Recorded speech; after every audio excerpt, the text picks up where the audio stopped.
So it's recording. I'm going to share the screen now. Okay. Okay. All right. So let me start the timer. Good. So legal studies, civil rights law. This is my final project. My name is Steve Berry. I am doing a project. My project is about racial incidents in schools and how to handle them. So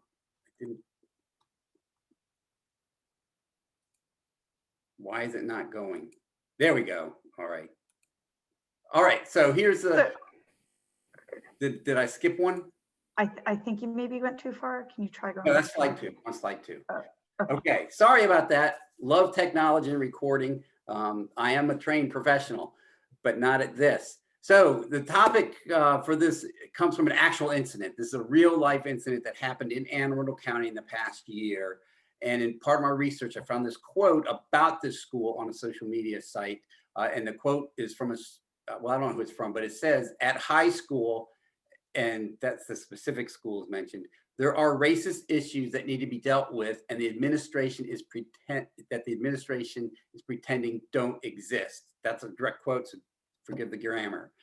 And so I'm looking at this. There are a number of issues to be explored. They can include, but they're not limited to, one is student racist behavior, teacher response, administration response, parental response to behavior. There's some constitutional issues, which I'll get into in a little bit later. Just an FYI, everything's anonymous, but this is based on fact. The only thing that's not anonymous is the two presenters in this presentation. So there were 4 white girls at a private school sent direct Snapchats to 3 of their black, were they male peers. And these messages were intentionally derogatory to people of color. I think they talked about lynchings and used the N-word. And the black students took screenshots of the messages and posted them on social media.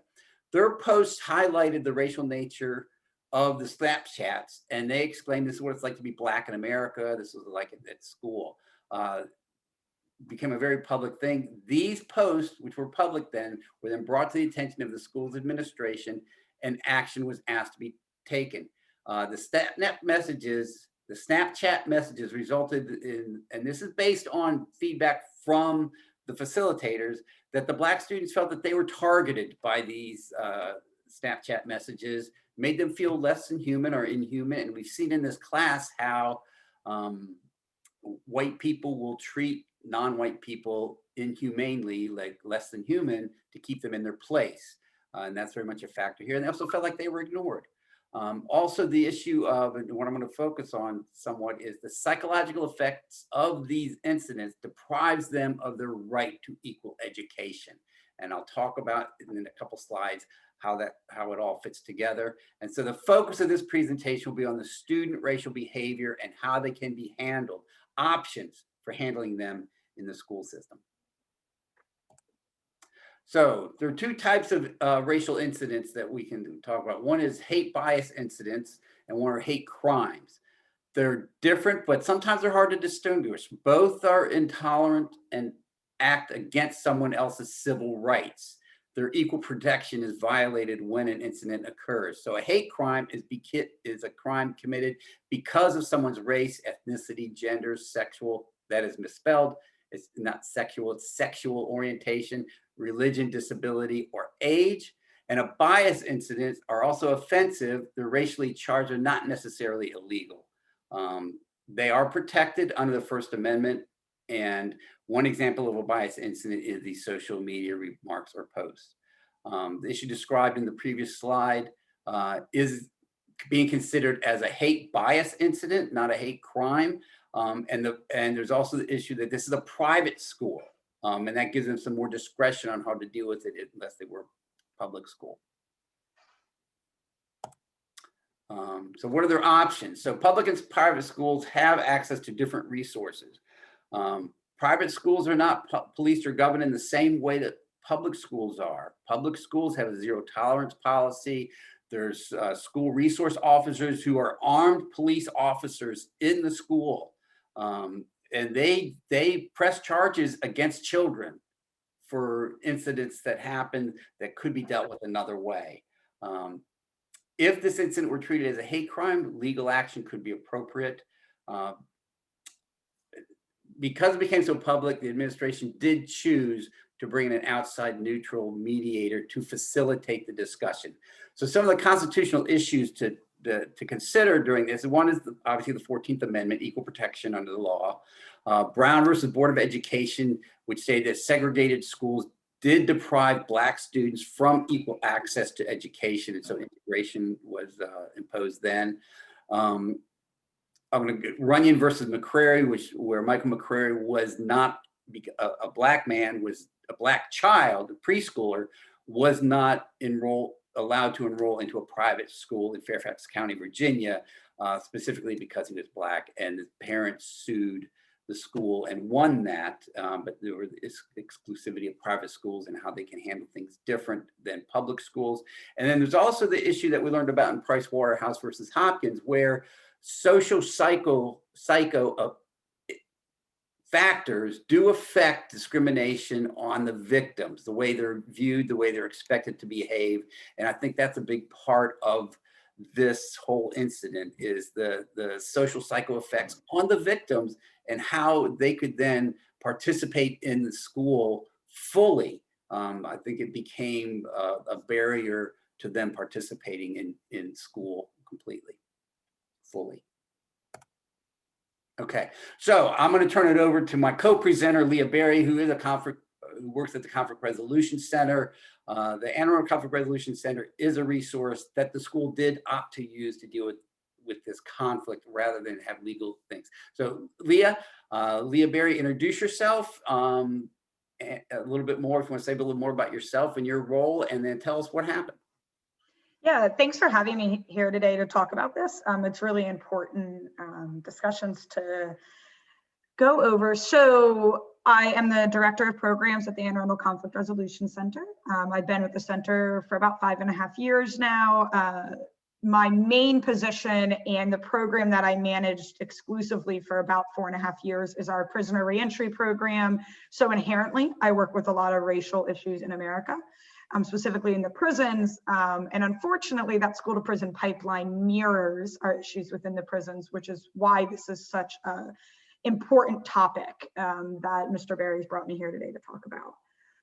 A little bit about our center. All of our services are provided at no cost. So at no point, regardless of an individual's income or a business's income, is anyone ever going to be asked to pay for any of our services. So the school, this private school, did utilize us and was not asked to pay at any point. And we do that just to make sure that we're accessible and that nobody is being declined services due to socioeconomic status. We provide a myriad of different services, but what we did for this situation, well, I guess first I'll talk a little bit about how they came to this decision to utilize us. I do believe, and I think that this was an overall shared feeling from the school student body, the parents, the alum, is that if these Snapchat posts had not been put onto social media for more people to view, and it had been more of a private matter, I do not believe these school discussions would have ever taken place. I think it would have been more swept under the rug. So I think that's important to note, is that I believe the school reached out to us once it became such public outrage from the school's community. It's just by happenstance that they chose us. Someone on the school's board happened to be at an outreach event right after this incident happened at the school, at one of our outreach events. So it was just kind of kismet that they heard about us in that same week. And they did reach out to us and ask, how many services can we utilize you for? And we're like, everything, whatever you need. And so what they ended up doing was 3 separate series of conversations. So the first was that we held multiple different staff race dialogues. So there was one for all the teachers and faculty without any leadership present, so that there wasn't that fear of retaliation, such like being fired or being something being held against something that someone maybe said. And I think that this was really, really important because all of the school's leadership were white people. So I think that that is where a lot of that fear of retaliation came from. Then there was another staff dialogue, race dialogue held just for the teachers and staff of color. So none of the white colleagues were in that room. And that was a decision that the staff made on their own at the original staff dialogue. One of the outcomes of that original conversation was that all the faculty and staff of color wanted to come back together. Then we held race dialogues for the students.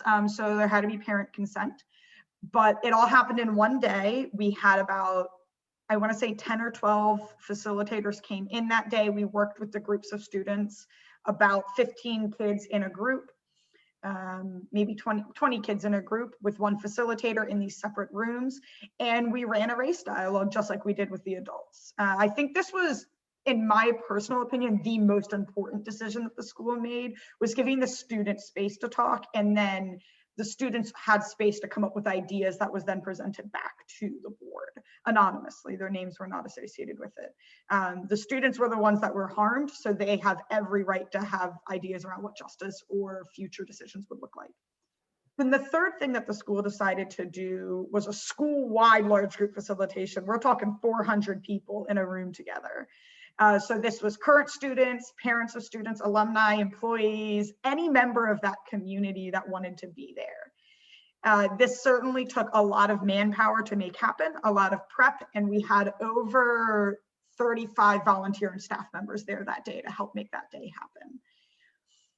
And so overall, I believe there were 7 facilitations that took place between the staff facilitations, the student ones, and then the school-wide one. And like I said, it was provided at no cost. It was provided confidentially, which is why this presentation does not have any names associated with it.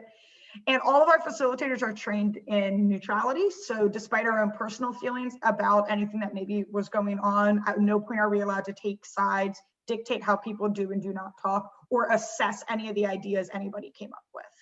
And it's also voluntary. So at any point, anybody could get up and leave. And some people did choose to do that at multiple different dialogues.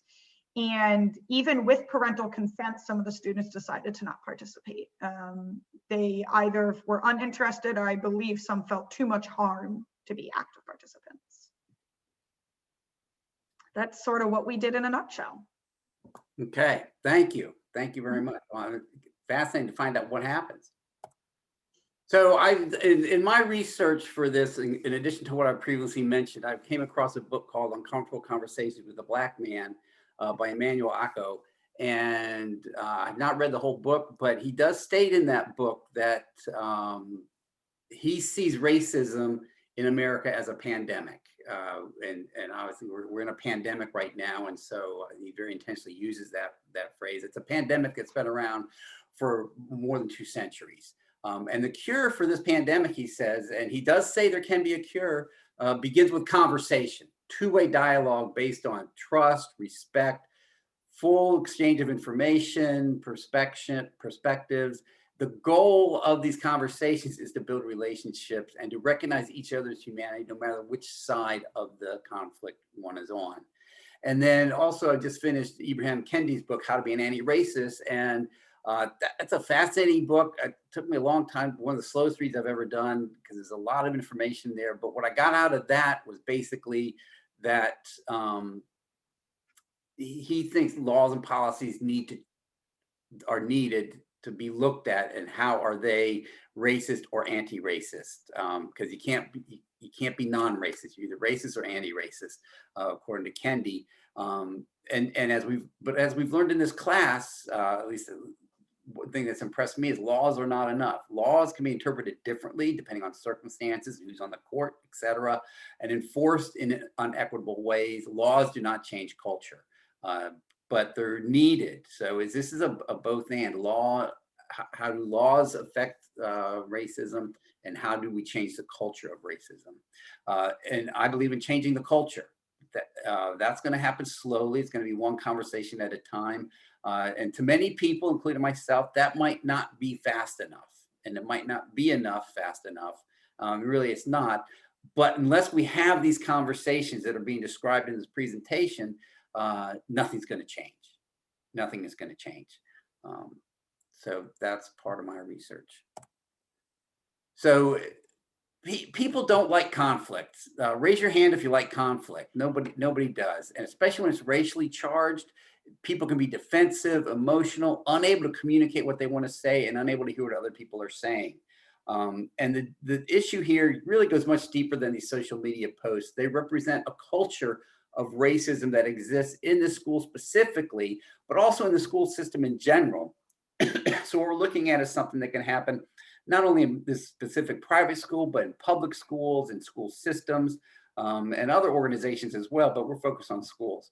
So one option that the victims had was to file legal action against the school for discrimination. And based on what we learned in this class, they could have been, it could have had a positive outcome for them. However, it would have taken money. It would have been emotional, an emotional situation, which this is, time, and there's no guarantee of what would happen. So what was chosen was mediation, facilitation, to bring in a trained mediator who, as we've learned, remains neutral and allows everybody to be heard, so that they're allowed in a safe space to say how they feel and what they think. And also, and this is the key, is they come up with solutions. As Leah said earlier, that there were over 400 specific things stated. I think, did we say it? No, we haven't said that yet. We're going to say that. Jumping ahead, I revealed a little bit, and we're running out of time. So anyway, I'm going to go on to the next slide. Mediation can prevent it from becoming a legal issue. So go ahead. Great. So yeah, Steve just talked about 400 different ideas that came out of these. So part of our role as the facilitators was, when we were holding these dialogues, whichever one it was, whether it was the student one, the teacher one, the 400 person one, we were capturing all the different ideas we heard, and then we compiled them into a document with unique ideas. We did acknowledge whether it was a student that came up with it or an adult that came up with it. And that was just because we felt there was a lot of power behind the student ideas. And so then that list of 400 plus things was sent to the school decision makers to decide what they would like to do with that information. So some examples, overwhelmingly, most of the student body wanted to see those students expelled. A lot of the parents wanted to see that the students that made those posts to give a public apology and own up to what they did. They really wanted to see the school have a zero tolerance policy. And this was very interesting to me because there was a lot of pushback given from the decision makers of the school around this idea. And the reasoning was because the school never has had a zero tolerance policy. Not really, we could unpack that. The students really wanted to see the African American studies come back as mandatory classes, not just like electives, because they were saying as electives, primarily students of color were taking those classes, and they felt like white students should be taking those classes, and so many more ideas. So the outcomes that came out of this was that there were actually no expulsions. So all 4 of these students were given the option to finish the year at home, and then they could take themselves out of the school, and all 4 of them decided to do that. So I'm going to interrupt right here. We got to talk fast, but I need to bring up the question: what would have been the outcome if the perpetrators had been black males, or a different gender in doing this? Because we've seen that white women are treated different than black men, black women. So anyway, go ahead. Well, I was just going to say, I think as it relates to the expulsion, really quick as a side, one of these 4 students, the same week they made these racial slurs, also did a school shooting threat to the school.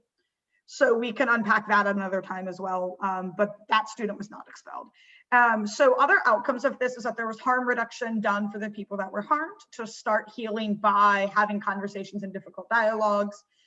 There was a raised social conscience and understanding of inequity of the school specifically and the school system in general for everyone that attended these. There were a lot of teachers and students and alum that were not aware of this stuff. Another outcome was a lot of the students felt more distrustful in the school due to those lacks of expulsion. They felt that the school was there for white students and white students only. And therefore dissatisfaction, the lack of punitive consequences, and a lot of parents opted to take their children of color out of the school. Another outcome is that you see participants start to mimic healthy conflict resolution communication just by mirroring how the facilitators communicate. And then outreach. So inherently, anytime we go do any facilitation, people hear about us. And then some of the student body, the parents of the students, opted to use our services for their own personal civil matters rather than going to the courts. Okay, if you want more, we're running out of time. We have like Sorry. seconds left. Here's information about the Conflict Resolution Center. If you want more information, my timer is going off. There's information. There's Leah's email. She can give you more information. And finally, Professor Jackson has said that the legal system is really the bottom as far as solution. It comes into play when all other avenues are exhausted. Filing suit should be a last resort. And so the purpose of this is to say, you're going into law in some capacity. Think about mediation before people file suit or go to courts, because mediation is an investment by both parties to come up with a solution together. And that can save people time, money, emotions.